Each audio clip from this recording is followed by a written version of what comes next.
बिस्मिल्लाहिर्रहमानिर्रहीम। अस्सलाम वालेकुम, वेलकम टू माय चैनल। कैसे हैं आप सब लोग? आई होप आप बिल्कुल ठीक होंगे और आपकी दुआ से मैं भी बिल्कुल ठीक हूँ।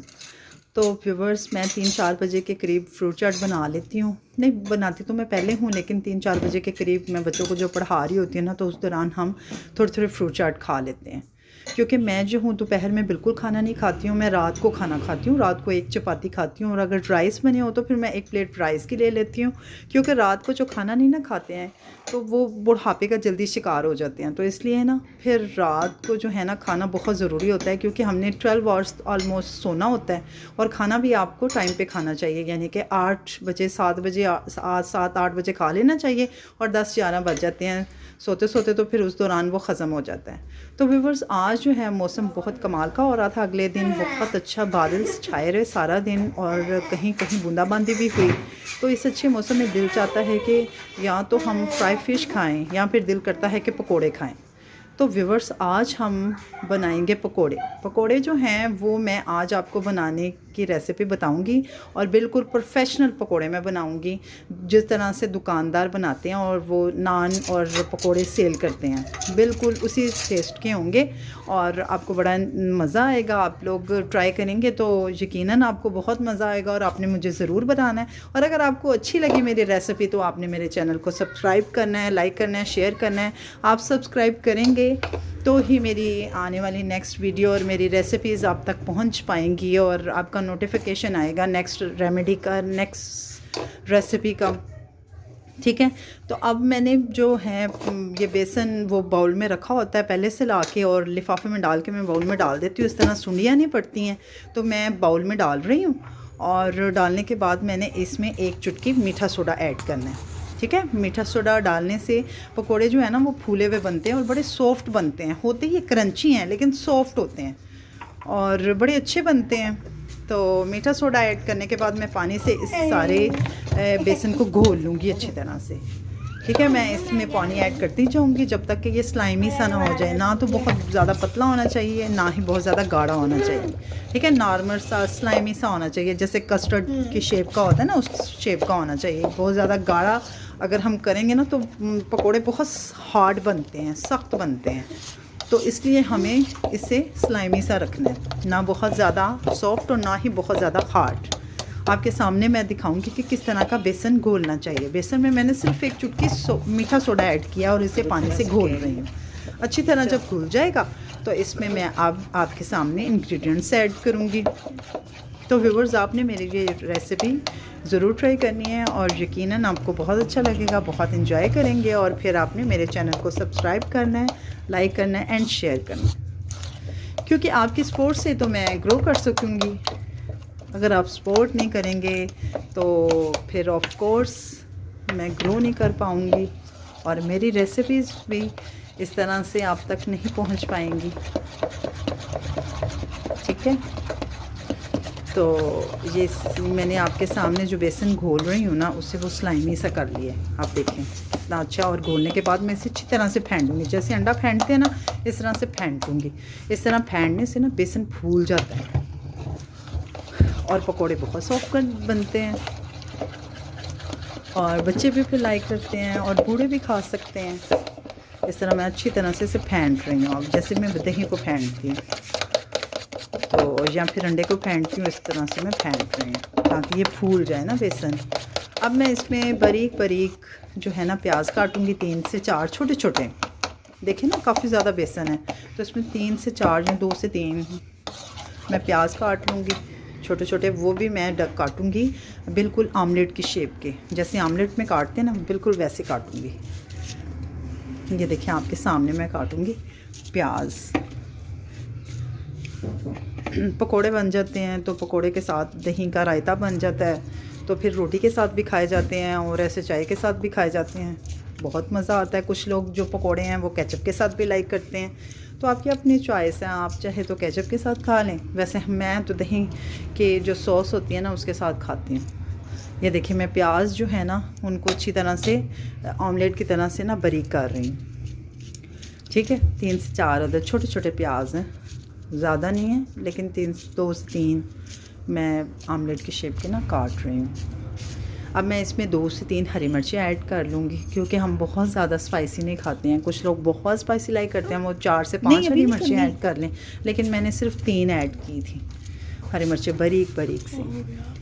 ठीक है, अब मैं इसमें स्पाइसेस डाल रही हूँ। मैंने साल्ट डाला है, यानी नमक डाला है मैंने इसमें 1 से 1.5 स्पून डाला है मैंने, बल्कि 2 स्पून भी डाल सकते हैं, टीस्पून। और इसमें 1.5 टीस्पून मैंने है ये लाल मिर्च पिसी भी डाली है, क्योंकि हरी मिर्चें भी 2 से 3 डाली हुई हैं, तो इतना ही काफ़ी है। अब मैं कुटा हुआ ज़ीरा डाल रही हूँ। ठीक है, सफ़ेद ज़ीरा मैंने पीस के रखा होता है ग्राइंडर में, और फिर सूखा धनिया मैंने ऐड किया है। ठीक है, अब मैं थोड़ी सी अजवाइन जो है ना, वो हाथ पे डाल के ना अच्छी तरह से मसल लूँगी। ठीक है, और वो भी डाल दूँगी, ये हाजमे के लिए बहुत अच्छी होती है। ठीक है, फिर इसके बाद मैं ना 1/2 टीस्पून या उससे भी कम ना गरम मसाला पिसा हुआ डालूँगी। वैसे मैं नेशनल का यूज़ करती हूँ, तो मैं 1/2 टीस्पून जो है ना नेशनल का गरम मसाला ऐड कर दूँगी। अगर आपने घर पे अपने मसालों का बनाया हुआ है गरम मसाला, तो वो ऐड कर लें, वरना मैं आपको बताती चलूँ कि नेशनल गरम मसाले का टेस्ट बहुत अच्छा होता है। अब देखिए, मैंने इसको ढक के रख दिया। ठीक है, 10 से 15 मिनट के लिए ढक के रख दिया, ताकि ये अच्छी तरह से मिक्सड हो जाए, और जितना फूलना है ना मीठे सोडे की वजह से फूल जाए। अब मैं इधर सारे जो वेजिटेबल मैंने ऐड करनी है वो काट रही हूँ। मैं पहले आलू काट रही हूँ। आलू आजकल आपको पता है नए आलू हैं, तो वो रगड़ने से इनका छिलका उतर जाता है, तो वो मैं काटूँगी, और वो भी मैं फ्राइज़ की शेप के काटूँगी। ठीक है, आलू काटूँगी मैं। 3 से 4 मैंने आलू डाले हैं, वो भी नॉर्मल साइज़ के हैं, ना तो बहुत बड़े हैं ना ही बहुत छोटे हैं। आपके सामने मैं सब्ज़ी की जो है ना शेप वो भी बताती हूँ कि इस शेप में काटें आप।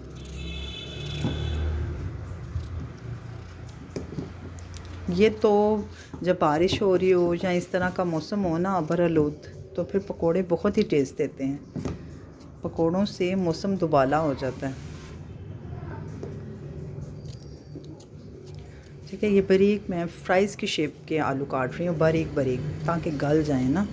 गैस का तो आपको पता है ऑलरेडी बहुत प्रॉब्लम है, सिलेंडर यूज़ करना पड़ रहा है। जो लोग सिलेंडर नहीं अफोर्ड कर सकते, तो ऑफ कोर्स वो फिर आग जलाती हैं लकड़ियों से। तो हमारे इधर कोई सिस्टम नहीं है जलाने वाला, तो फिर हमें सिलेंडर यूज़ करना पड़ता है। अब देखिए, मैं सारे के सारे आलू जो है ना 3 से 4 वो मैं फ्राइज़ की शेप में काट लूँगी। या मैं थोड़ा हरा धनिया जो है फ्रेश हरा धनिया वो लूँगी। हरा धनिया में भी बूटी होती है ना, उसको निकाल लेंगे अलग से, वो कड़वा कर देती है सारे के सारी हंडिया को भी, और सारे पकौड़ों को भी उसने कड़वा कर देना था। तो मैं देख देख के अलग से निकाल रही हूँ हरा धनिया। फिर उसके डंडे ऊपर से उतार दूँगी, और मैं बारीक बारीक इसको भी काट लूँगी। आलू मैंने फ्राइज़ की शेप में काटे हैं, और मैं बारीक बारीक हरा धनिया डाल लूँगी। मेरी बेटी चेक कर रही है कि कितने मामा फ्राइज़ की शेप के आलू हैं, और कच्चे खाने की कोशिश कर रही थी। ठीक है, इस तरह से मैं बारीक बारीक से ना हरा धनिया ऐड कर लूँगी। अब मैं हरा धनिया के साथ जो पुदीना है ना, देसी पुदीना मैं डालूँगी। पुदीना डालने से भी ना पकोड़े बहुत मज़े के हो जाते हैं। कुछ लोग सूखी कसूरी मेथी भी डाल लेते हैं, उससे भी टेस्ट आता है, लेकिन पुदीने का बहुत टेस्ट होता है।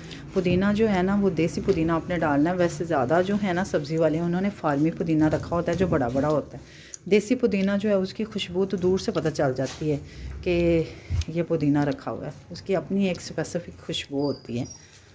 ठीक है, उसका मैंने आपको कहवा भी बताया है कि पुदीने वाला कहवा पीने से किस तरह से मोटापा ख़त्म हो जाता है, और पेट की गैस भी निकल जाती है, एसिडिटी भी ख़त्म हो जाती है, कि आपको किसी भी मेडिसिन की कोई ज़रूरत नहीं रह जाती। और आप नेट पे रिसर्च करें, जो पुदीना है वो मैदे के कैंसर का इलाज भी करता है। ठीक है, बारीक बारीक मैंने पुदीना भी काट लिया है। अब मैं इसको काटने के बाद, तीनों चीज़ें काटने के बाद इसको मैं धो लूँगी। हमारा जो सिंक है वो सेन में है, किचन में नहीं है। तो अगर आप सपोर्ट करेंगे मुझे, मेरे चैनल को सब्सक्राइब करेंगे, तो मैं अपने किचन को भी थोड़ा सा ऑर्गेनाइज़ कर लूँगी।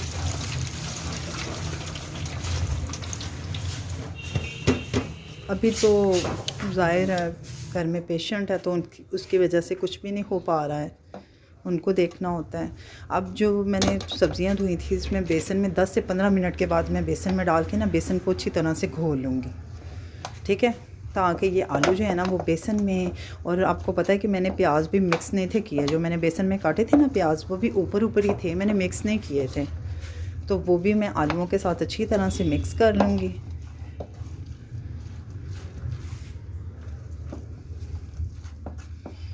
अच्छी तरह से सारा के सारी सब्ज़ियां जो है ना वो बेसन में हल हो जाएंगी, अच्छी तरह से मिक्स्ड हो जाएंगी।